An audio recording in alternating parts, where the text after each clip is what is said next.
It's been 1 year since Russia's brutal, unjustified invasion of Ukraine. And for those of us who work in the multilateral system, this work has had enormous implications, and we thought it would be useful to reflect briefly on what some of those implications have been and what our work has looked like since that time. Two things have been paramount for the United States. One is to ensure that we stand up strongly in support of the global order and the UN Charter and international law. And the second is to ensure that we stand in strong support of the people of Ukraine and stand up for Ukraine's territorial integrity. At NATO, allies have been focused primarily on three separate lines of effort in their support for Ukraine and their support for defending the global order.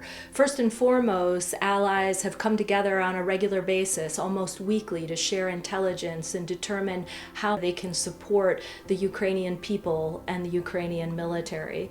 Secondly, NATO is providing non-lethal assistance in the form of winter gear, fuel, and generators, which are especially critical right now. And lastly, because Russia has shown its complete disregard for the core tenets of the UN Charter, NATO allies are reinforcing the eastern flank to ensure that the alliance can protect every inch of its territory.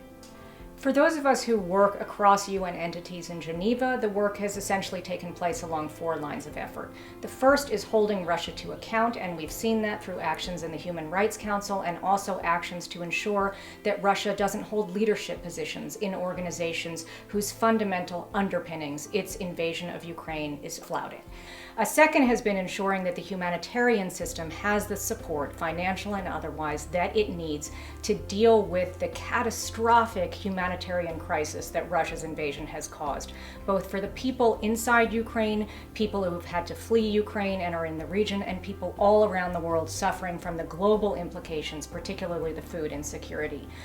The third is to ensure that UN entities are able to keep account of and take stock of Russia's destruction and damage inside Ukraine and what it will take to rebuild Ukraine after this war ends. And the fourth is to ensure that we do not treat this situation as business as usual.